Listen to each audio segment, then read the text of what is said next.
Ngayong gabi, isang aplikante sa pagkasenador ang haharap sa matinding job interview. Ako si Luchi Cruz-Valdes at ang aplikante sa gabing ito ay si Samira Gutoc. Ipinanganak noong December 19, 1974 sa Jeddah, Saudi Arabia, kung saan naglingkod bilang konsul ng Pilipinas ang kanyang ama. Nang makabalik sa bansa, kumuha siya ng kursong Mass Communication at Masters in International Studies sa University of the Philippines. Nagtapos rin ng law sa Arellano University. Nagsilbi bilang assemblywoman ng ARMM. Naging miyembro ng Bangsamoro Transition Commission ni Pangulong Duterte at naging founder ng Ranao Rescue Team na tumulong sa rescue at relief operation sa Marawi. Dahil dito, pinarangalan siya ng United Nations Development Program ng Peace Award noong nakaraang taon. Magandang gabi sa iyo, Samira Gutoc. Magandang gabi po. Assalamualaikum. Okay, sa unang bahagi ng ating programa, bubunot ka sa aming fishbowl. Yes po. Babasahin ko. Okay. At sasagutin mo, may 1 minuto ka para sagutin. May tanong na agad. Okay, pero pwede mag-follow up ha. Okay, eto, maganda to para sa'yo. Kumbinsihin mo ang mga botante kung bakit kanila dapat iboto. Yes, Luchi, among 63 plus candidates, ako lang yung taga Marawi. Ako lang ang survivor ng isang napakalaking kalamidad, Marawi siege, that displaced 500,000, almost 500,000 people po dahil sa hindi lang Marawi ang apektado, kundi Lanao, nearby provinces of Marawi City, nearby municipalities. Ako rin ay isang naging masscom. I graduated sa UP. So among the candidates, tayo yung mass communication graduate. I took up law. Yes, 3 times I took the bar, hindi ako pumasa. But I can say that the leadership work in me started very young. I even contributed as young as 21 years old sa National Human Rights Plan. Ganun tayo po. Kabata, ka-active sa mga ginagawa, naging debater tayo minsan sa mga TV shows. So, more or less, na-start off na tayo, ma'am, sa public leadership at the young age. Hindi ako naging SK, pero at the young age of 21 onwards. And of course, the UP Diliman, pagmulat. Yes. Ako rin po, Ma'am Luchi, ay isang babae na nanindigan. Mukhang lahat ng debate, naharap ko na. And being one of Mindanao and taga Bangsamoro, baka may maiambag ang isang Samira Gutoc sa national. We have 600 years of heritage to talk about. At sabi nga nila, naninibago sila sa isang babaeng liberal. But pumasok ako sa church, Ma'am Luchi, not because I gave up on Islam doon sa first day of the campaign period, dahil sa pinapakita ko na kaya natin mag-coexist with one another. So, isang Samira Gutoc po na who's trying to break barriers. Isang Samira Gutoc na pinakabata sa ilang mga babaeng kandidata na hindi natatakot makipagdebate at makipagbalitaktakan. We have fought a long struggle of peace in Mindanao, 600 dialogues with Father Chito, Cardinal Quevedo.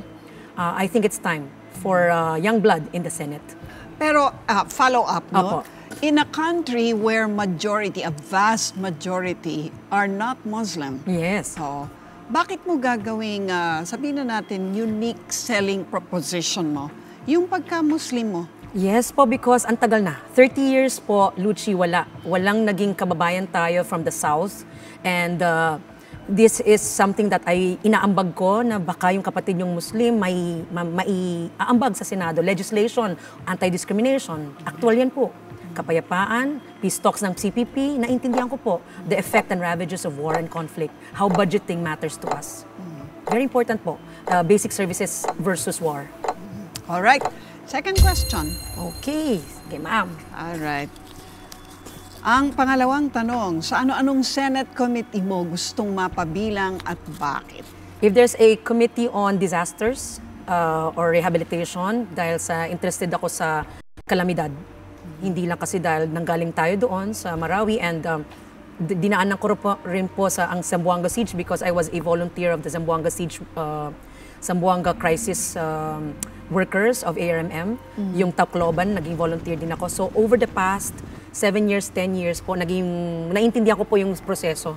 Yung pera na dapat dinadala from Office of the Civil Defense down the LGU, sometimes it's very slow, ma'am, kasi nga national eh. Yes. And I wonder pa nga if there's a National Disaster Risk Committee, Disaster Department, wala pa yata. Okay.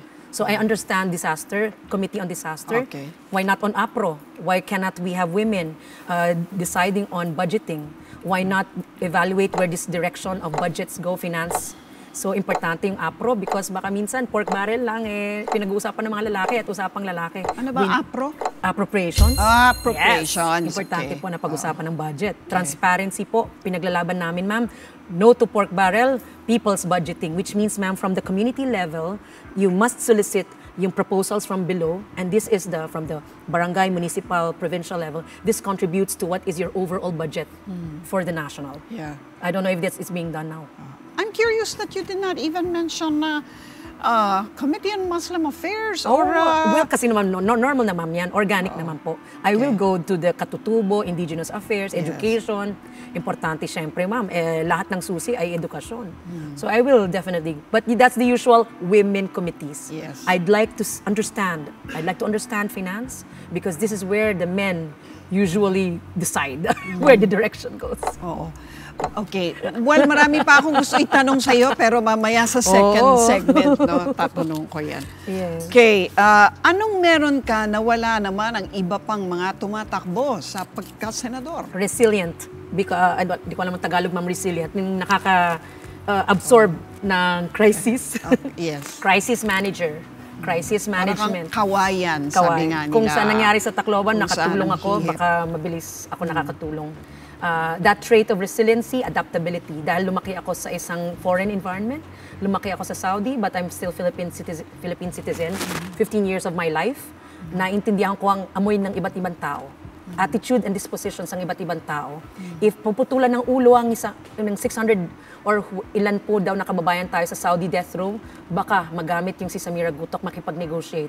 Because I understand Arabic culture and I can understand Arabic.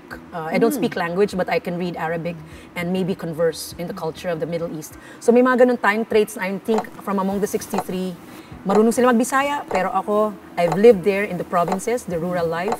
Nag-MRT tayo because I chose to live the normal life among the 63. At tumira ka rin dito sa Metro Manila. My mother is here, so yung mga Oo. kapatid ko nandito. Ako yung nag-decision na from UP to probinsya. Yes, all right. Okay, next question. Yes po, ma'am. Okay. Okay, magbigay ng 2 panukalang batas na ihahain mo sakaling manalo ka. Peace education programming. Peace education dahil sa ang mga eskwelahan natin, dapat itinuturo na sa ating mga bata. 1, ecosystem awareness. Konektado sila sa lahat ng tinatapon nila na basura. So I connect to what is around me. That's personal peace, ma'am. And it translates to environmental peace. So peace education connects you to everything around you. Hindi lang dahil sa may kapatid ka Muslim, you also understand other tribes. Yung peace education also understands cultural solidarity. It also understands the plight of the poor. So you're connected, ma'am, to everything around you. Peace education from children. Okay. Inaaral yun po. Then sa pangalawa po is yung sinasabi nating internally displaced persons. Not just for fire victims, not just for conflict victims. Ano po yung batas proteksyon para sa ating mga nasunugan, nawalan ng bahay, naalis sa Tacloban. Hanggang ngayon pa, ma'am, yung mga Tacloban, elektrisidad ang issue pala nila, as well as us sa amin sa Marawi. Yes. Right to return is Alright. also an issue. Okay, so I'm sure that's coming out of your experience in Marawi. No? And Mindanao. Alright, unang bahagi pa lamang po yan ang ating pagkilatis kay Samira Gutoc Tomawis. Sa aming pagbabalik, round 2 ng kanyang job interview, dyan lamang kayo.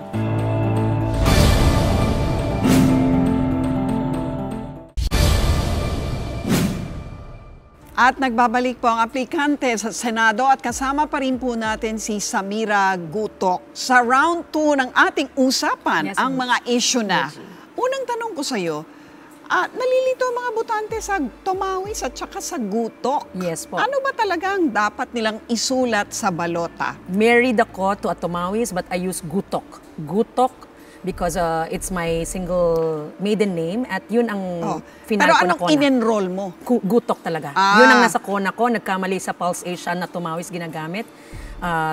Kaya ang baba ng ranking. Well, I hope Yun ba ang so. Na baka sinasabi may mo? connection dun sa mali yung apelido ko. At least ngayon na-correct natin. Sana po diba? through your program po. Yes. Ngayon, ikaw ay naging miyembro nitong Bangsamoro Transition Commission. Yes. Anong ibig sabihin nito? Ikaw ba ay fully supportive of the BOL? Isa tayo pong drafter, yes. Because tinindigan natin po yan for 3 months of sessions, parang sa Kongreso po, na meron kayong talagang lahat ng representante ng iba't ibang tribo, probinsya. Pero represented ba talaga lahat, Samira? Well, may isa pong province like Kasi Tawi-Tawi. MNLF, for example, that's not There's like 3 members of the And MNLF. Miss Wari might be the other na gusto pang sana naging voice. May voice sila. Pero kaya nga sabi nga, ang clarification is we represent not our tribes and sectors, but the collective whole. So kunyari, the Committee on Human Rights Subcommittee, dinadala ko lahat, Kristiyano, lumad, hindi naman ako Kristiyano. Yeah. So dapat iambag mo dyan yung talagang magandang provision, kababaihan, the first time may departamento, mayroong alokasyon or representation ng youth in the parliament. Kasi sabi nila, puros matatanda ang nagdesisyon. Hindi po, ma'am. Kailangan yung boses, napakarami ng kabataan. They should have an automatic allocation of a seat in parliament. So meron na ngayon? Yes, ma'am. Because of our push and Okay, marami nagsasabi na marami naman daw ang hindi talaga truly supportive ng BOL. Ang baggage kasi dyan, Ma'am Luchi, syempre, we're drafting a very transformative legislation from 600 years of away, no? Or misunderstanding. 600 because I'm counting Tawi-Tawi's history, 600 years ago. 1320 something, 13 plus. Away ba yan ng mga Muslim o away ba yan ng mga No, Muslim ma'am, at Kristiyano? Parang away ng mga Muslim, Yung pinanganak yung MNLF, Marcos period, 1973, 1972, parang yung transitional justice pa, ma'am, yung mga nasaktan ng mga pamilya ng sundalo, yung mga nasaktan na martial law victims of 1970s, yung mga disappeared of 1970s, massacre victims of all the past. Unhealed, ma'am. Unhealed. And Lanao del Norte is a victim of those na nag-away yung mga Ilaga versus yung mga Moro. Okay. So may baggage, ma'am, yun eh. And it's gonna come with the new Bangsamoro government. Magsaset up pa sila ng transitional justice, healing process, claims board, kung ano-ano pa. At hindi sila nasama, di ba?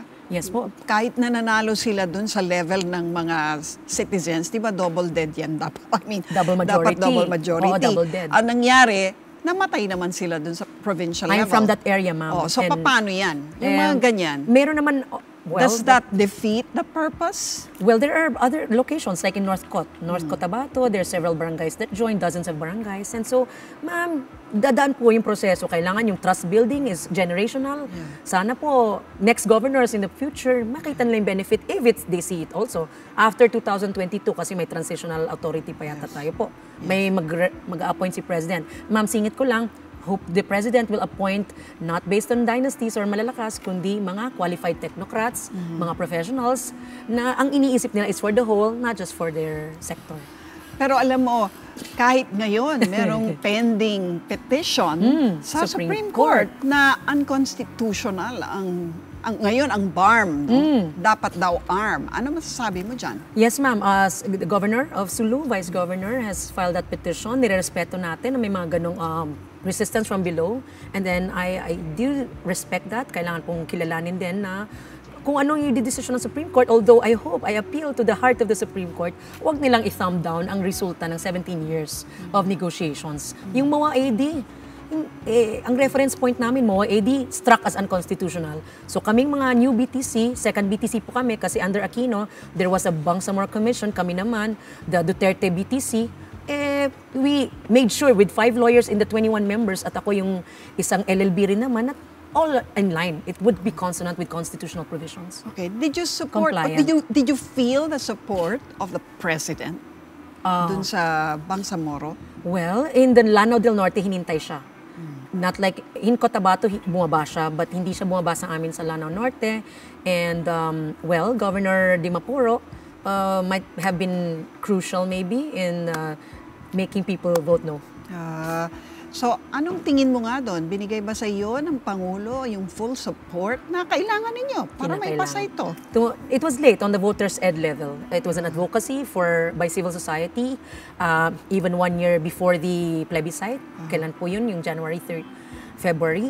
Dapat may voters' ed. Kasi marami nagsasabi na parang bagamat hinayaan ng Pangulo na sige mag-form ng Bangsamoro Organic Law, magkaroon ng plebiscite, parang hindi siya actively seen supporting it or campaigning for it. Especially sa mga evacuation areas. Naramdaman mo ba yun? Totoo, ma'am. It wasn't really like he was there on the ground, but COMELEC kasi is also with the mandate to have voters ed. They should have made BOL cascaded. And also BTC, which is, syempre, Office of the President, totoo yun, correct ma'am, na sana pinondohan yung voters education ng BTC. Naka-resign ako na ma'am noon period na yan. O bakit ka nga ba nag-resign? Liwanagin natin yan. O bakit ka umalis ng Bangsamoro transition? So 5 months into the, prior to the Marawi siege, May 23, 2017, I was with the BTC. February, tapos nag-drafting kami, then nangyari po yung Marawi siege, May 23. So, syempre, that's my family and the whole population of Lanao where I'm from. So, nagmadali akong umuwi po to Iligan City dahil lockdown na yung Marawi. Okay. Then I had to ask my family to come and then I felt hurt. I felt very hurt that I was the Marawi member of the 21. Perfect timing, no? Members of the BTC na clamped down, lockdown, you were working for peace and yet there was conflict na in your own homeland. And then syempre, nagkaroon ng martial law, so talagang everything was confusing. At that time, pagkain. Ma'am, it was Ramadan. Can you imagine ang problema mo pagkain, tapos magbabatas-batas pa. So, and when I heard that, aggravated by a rape order in an Iligan where we all were, ma'am, yung IDs. Just to qualify, sabi nila, hindi naman daw order yun. It was a joke. It was said, rape kayo. Rape kayo. We wouldn't know if it's real or not. We were traumatized. Many were traumatized, ma'am. Nasa hospital yung mga iba doon, depressed, fearful, in evacuation centers. Siguro paliwanag mo rin kung ano exactly yung joke. What happened. What was the joke? So, para lang, kasi ang daming jokes sa Samira. Ang daming jokes. What was this particular joke that you objected 1 week plus into the conflict, we were working rescue team kami, run a rescue team. Nagpaalam na ako sa BTC na I'll be based in Iligan for a while. I can't join the Sulu consultations, Basilan. So, the president gave in the TV, I was watching with the rescue team, that statement like, mang-rape kayo, 2, 3, aakunin ko. And then, of course, I got shocked at the moment na syempre, it's such a joke, they were laughing.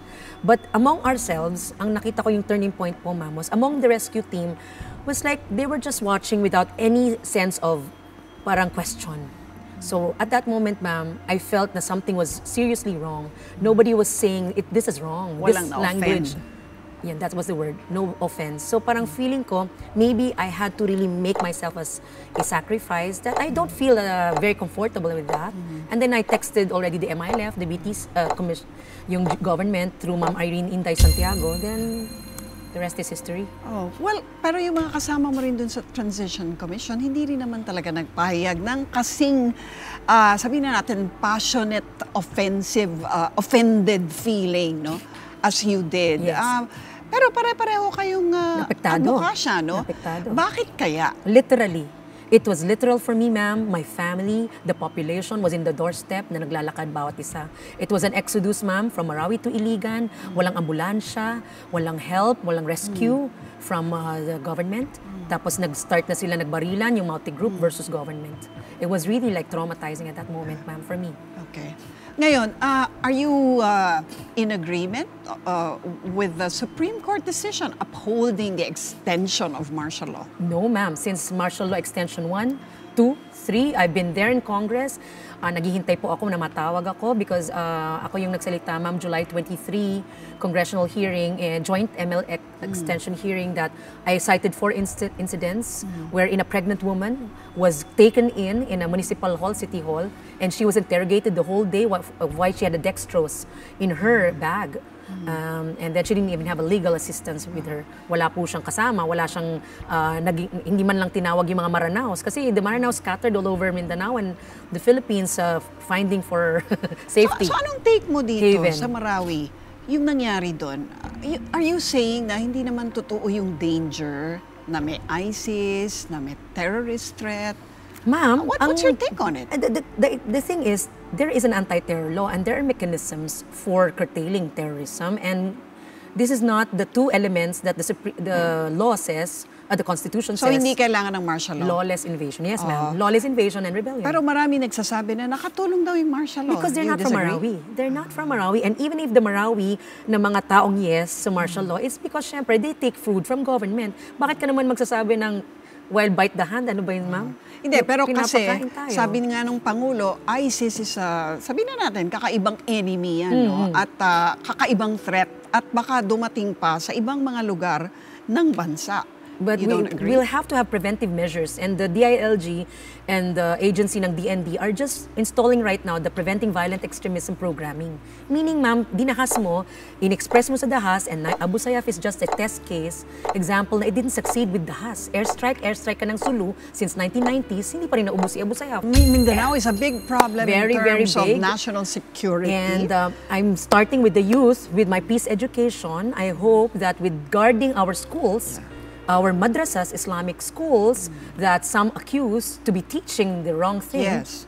then we should be able to look into DepEd mainstreaming our Islamic schools. We don't have, ma'am, teachers paid the same way as our DepEd teachers. Iba sila. So parang sabi nila, parang iniiba naman kami ng Pilipinas eh, di pare-pareho lang pala tayo. Ano, mas dehado ba sila o ano?